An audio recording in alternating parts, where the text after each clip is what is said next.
बोलो जयकारा, बोल मेरे श्री गुरु महाराज की जय। बोलो साचे दरबार की जय। बोलो श्री आनंदपुर वासी भगवान की जय। जकार्ता। आपने संत मंडली सहित जब जकार्ता की धरती पर चरण स्पर्श किए तो वहाँ रहने वाले इंडोनेशियन लोग भी हतप्रभ होकर आपके नूरानी मुखमंडल की ओर देखने लगे। वे अपनी इंडोनेशियन भाषा में एक दूसरे से कहने लगे कि ऐसा निराला नूर आज तक हमने किसी के मुख पर नहीं देखा है। ऐसा लगता है मानो सचमुच स्वयं गॉड यहाँ पर पधारे हैं। वहाँ के निवासी भक्तों जो उस भाषा को जानते थे ने उनसे कहा कि शुद्ध हृदय में ही ऐसी भावनाएं उत्पन्न होती हैं और भगवान स्वयं उन्हें दर्शन देने के लिए आते हैं। सबसे पुष्प गुलदस्ते एवं हार स्वीकार कर आप कार में विराजमान होकर भक्त DL दास छुगानी जी के घर पधारे, जहां महात्मा भक्ति दयानंद जी ने सब प्रबंध कर रखा था। गुरुमुख प्रेमियों ने महाप्रभु जी का भव्य स्वागत किया। उस घर में बने हुए श्री मंदिर जी में पत्र पुष्प भेंट कर विराजमान हुए। 4 दिन तक निरंतर वहां पर श्री दर्शन सत्संग तथा सेवा का सौभाग्य प्रदान किया, रूहानी खुशी से माला माल किया।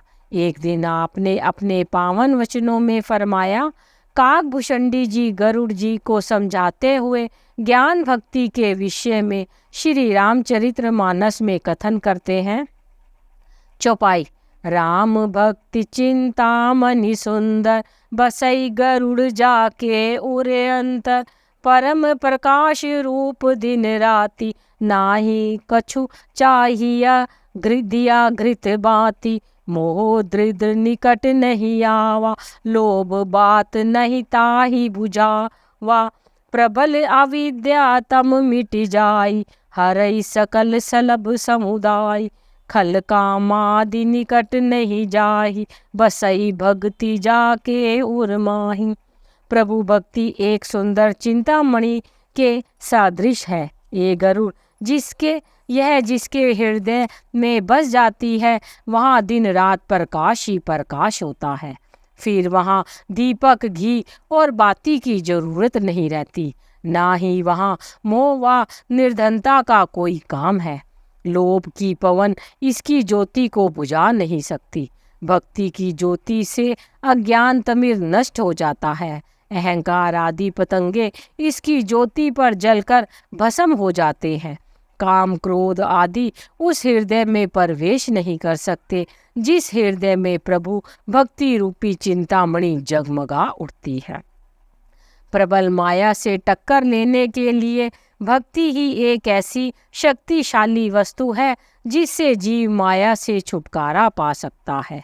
अन्य किसी कारण से इस पर विजय नहीं पाई जा सकती। माया से सुरक्षित वही रह सकता है जो नाम का आधार लेता है।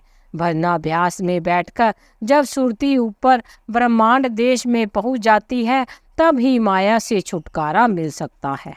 जीवात्मा अर्थात सुरती, जिसे आत्मा भी कहा जाता है, को ठहराने की 4 दिशाएं कही गई हैं: जागृत, स्वप्न, सुषुप्त और तुरीय। जागृत दिशा में कार्य करने से बड़ी थकान होती है। स्वप्न की दशा में थोड़ी कम थकावट का बोध होता है। सुपुष्टि अर्थात प्रगढ़ निद्रा में तो थकावट का नाम भी नहीं होता, और उससे ऊपर तुरीय दशा में जाने पर अंतरात्मा प्रफुल्लित हो जाती है। वहाँ सरसता है, नीरसता का कोई सरोकार नहीं। महापुरुष वहाँ ही निवास रखते हैं, इसलिए उनका चित्त सदा प्रसन्न एवं हर्ष विभोर रहता है। वहाँ किसी प्रकार के रोग या दुख कष्ट का चिन्ह भी नहीं होता।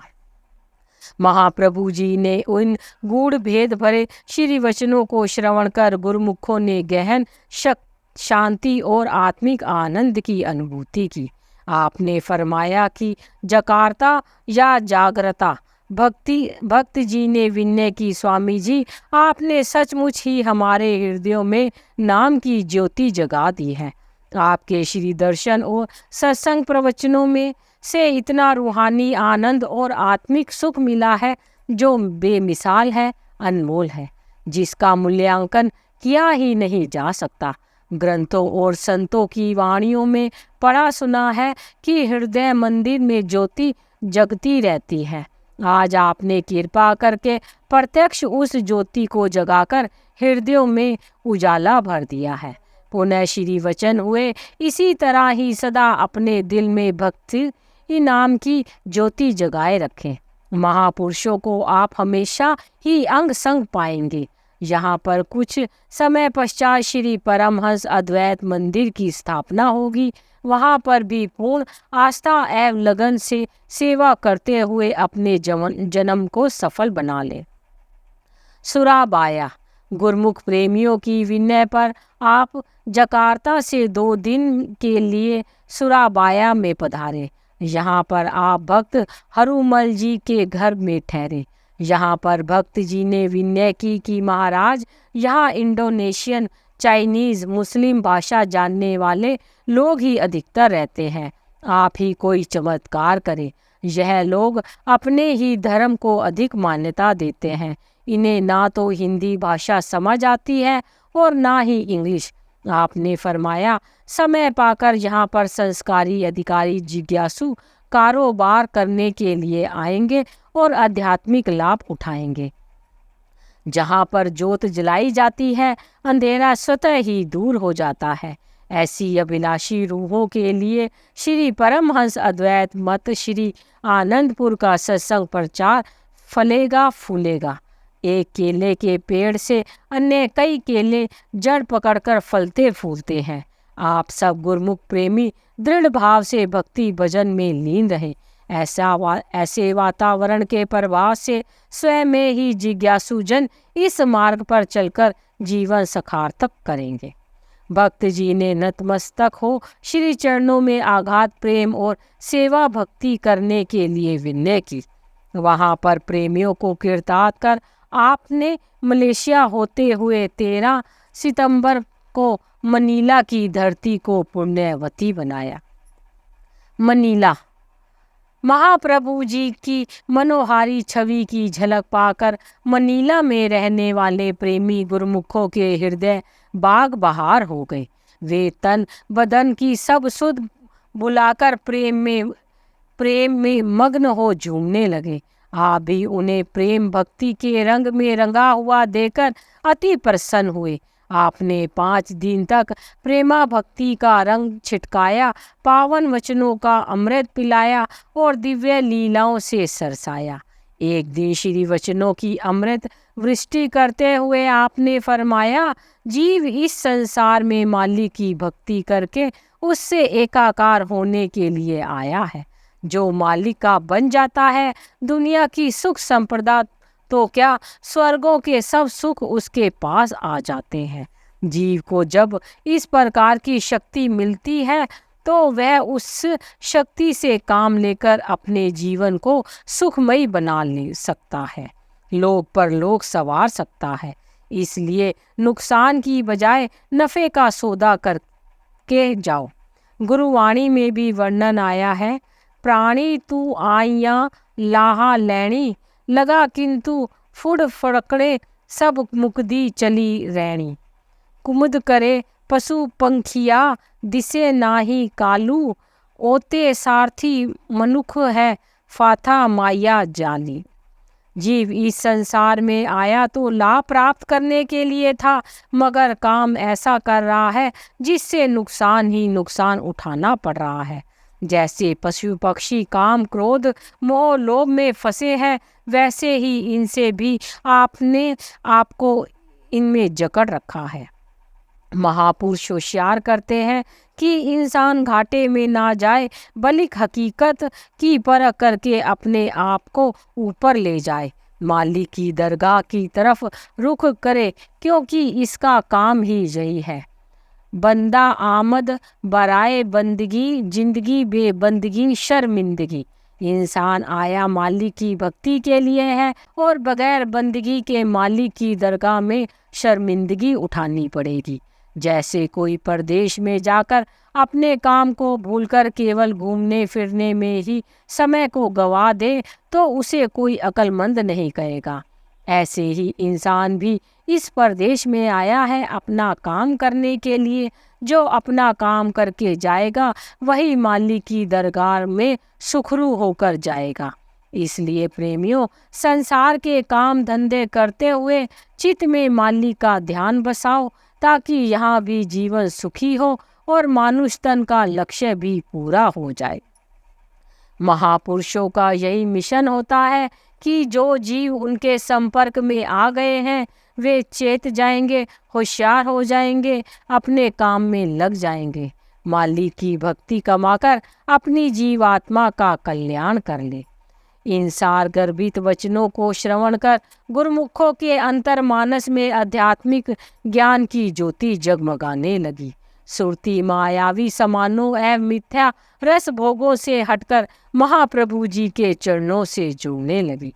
महापुरुषों की यही तासीर होती है कि वे अपने प्रवचनों की रोशनी प्रदान कर सही मार्ग से भूले भटके जीवों को अंधकार से प्रकाश की ओर और विनाश से अमृत की ओर ले जाते हैं। इस प्रकार आप सबके जीवन में सच्चे सुखों की प्रभात करते हुए 18 सितंबर को हांगकांग पधारे। यहाँ भी प्रेमियों ने आपका हार्दिक स्वागत किया। प्रभु आगमन और मिलन के गीत गाते हुए सब प्रेम विभोर हो नृत्य करने लगे। आपने सबको अपनी कृपा दृष्टि से निहारते हुए अपने शुभाशीषों की वृष्टि करते हुए सबको पल भर में निहाल कर दिया। बेचैन हृदय सुख की ठोर पाकर आनंदित हो उठे। पावन वचनों ने तो जैसे जादू सा कर डाला। मन की अवस्था ही पलट गई। जो मन पहले विषयों की ओर भागता था श्री चरणों में स्थिर हो गया। अब तो महाप्रभु जी के बिना जीना दुश्वार हो गया। हर पर आँखों को श्री दर्शनामृत रस भाने लगा। उन्हें प्रेम और भक्ति से सराबोर कर आपने 20 सितंबर को बैंकॉक की ओर प्रस्थान किया। बैंकॉक। श्री सद्गुरुदेव जी महाराज ने जब बैंकॉक की धरती पर चरण स्पर्श किए तो वहाँ के प्रेमियों की तो जैसे लॉटरी खुल गई। महाप्रभु जी के शुभ दर्शन पाकर उनकी प्रसन्नता की कोई सीमा ना रही। फिर आज 20 सितंबर का स्वर्णिम दिवस भी तो अति विशेष था। आज प्राणों के प्राण करुणा निधान हृदय सम्राट महाप्रभु जी का शुभ अवतरण दिवस था। इस उपलक्ष्य में खूब सजावटें की गई और सजे हुए बड़े बड़े केक लाए गए। प्रेमियों ने शुभ अवतरण दिवस के भजन गाकर अपने हृदय के उद्गार प्रकट किए। Happy birthday to dear Swami ji के नाद से सारा वातावरण गूंज उठा। सबको पत्र पुष्प भेंट करने का सुअवसर मिला। आपने सबको सच्ची खुशी, सुख व शांति प्राप्त करने का साधन बताते हुए पावन वचनों में फरमाया, संसार में हर मनुष्य छोटा बड़ा स्त्री पुरुष सबकी यही अभिलाषा होती है कि मुझे सुख और शांति प्राप्त हो, और सब इसके लिए प्रयत्न भी करते हैं। मगर सब प्रयत्न करते हुए भी उन्हें सच्ची खुशी और सच्चा आनंद प्राप्त नहीं होता। कारण क्या? उनके साधन तरीके व जिनमें वो सुख ढूंढ रहे हैं वे गलत हैं। केवल महापुरुष ही जीव को सच्चे सुख का राज बता सकते हैं। नित नित खुशियाँ मनु करे, नित नित मांगे सुख जीव, करता चिति ना आवही, फिरी फिरी लागही दुख जीव। गुरवाणी। संसार सुख तो चाहता है मगर मालिक को भूलकर। जब वह मालिक के नाम को भुला देता है, ईश्वर की याद को भुला देता है, तो खुशी की अपेक्षा उसे दुख ही दुख मिलता है, चिंता मिलती है। इसलिए अगर सुख का कोई साधन है तो वह है मालिक का नाम। मालिक के भजन सुमिरन से ही जीव को सच्चे सुख की प्राप्ति हो सकती है। सुखु नहीं बहुते घनी खाटे, सुखु नहीं पेखे निर्ति नाटे, सखु नहीं बहु दिसे देश कमाए, सर्व सुखा हरि हरि गुण गाए। गुरुवाणी। सत्पुरुषों ने अपनी अनुभवी वाणियों में बता दिया कि बहुत धन कमाने से सुख नहीं मिलता, ना ही ऐश इशारत व राग रंग में सुख की प्राप्ति होती है। देश विदेश जाकर धन संपत्ति एकत्र करके भी जीव को शांति नहीं मिलती। अगर तू वह सुख चाहता है जिसके बाद कोई दुख ना हो, तो मालिक के गुणवाद गा, ईश्वर का नाम जप। महापुरुषों ने इसी को ही सुख का सार बताया है। वाणी का शब्द है, नानक दुखिया सब संसारू, सो सुखिया जिस नाम आधारू। सारा संसार ही दुखी है, सुखी वह है जिसे नाम का आधार मिल गया है। जो संसार में रहकर भी महापुरुषों द्वारा बताए मार्ग पर चलकर वही काम करता है जिससे मालिक प्रसन्न हो, सही मायनों में वही सुखी हो सकता है। गुरुमुखों, यह भाग्यशाली अवसर आप जैसे प्राणियों को मिला है, प्रेमियों को मिला है। और बैंकॉक जैसे देश में सच्चे सुख का साधन मिल जाना आप लोगों के भाग्यों की निशानी है। जिसके पूरब के पुण्य संस्कार होते हैं, तब कहीं ऐसा सहयोग मिलता है और ऐसा साधन मिलता है। हर एक को ऐसा साधन व सहयोग नसीब नहीं होता है। बड़े भाग पाई सत्संगा, बिनहि प्रयास हो ही भी भव भंगा। बड़े भाग्यों से सत्पुरुषों की संगति मिलती है, जिससे बिना प्रयास किए जीव के भव सागर के सब दुख दूर हो जाते हैं। ऐसे समय को पाकर गुरुमुखों का यही कर्तव्य हो जाता है कि वे हर वक्त भक्ति में संलग्न रहे, मालिक के ध्यान में लगे रहे, भक्ति के साधनों को अपनाते हुए अपना लोक और परलोक सुहेला करें, मालिक की प्रसन्नता को प्राप्त करें। श्री वचनों की अनमोल निधि को पाकर प्रत्येक गुरुमुख का रोम रोम खिल उठा। घर बैठे ही सच्ची खुशियों का अनमोल खजाना प्रदान करने के लिए सब दिन में श्री प्रभु जी का कोटि कोटि धन्यवाद करने लगे। श्री चरणों में शीघ्र अतिशीघ्र श्री दर्शन देने की प्रार्थना करने लगे। इस प्रकार सभी गुरुमुखों को नव चेतना से भरकर आप कलकत्ता में रहने वाले प्रेमियों की विनय पर वहां पधारे। हर हृदय महाप्रभु जी को पाकर रोमांचित हो उठा। सबने शुभ अभिनंदन के तारने गाते हुए श्री प्रभु जी का स्वागत किया। उनकी हार्दिक मांग को पूर्ण करते हुए आपने सत्संग प्रवचनों तथा श्री दर्शनों से उन्हें निहाल किया। बम्बई से होते हुए पुनः श्री प्रयाग धाम पर पधारे।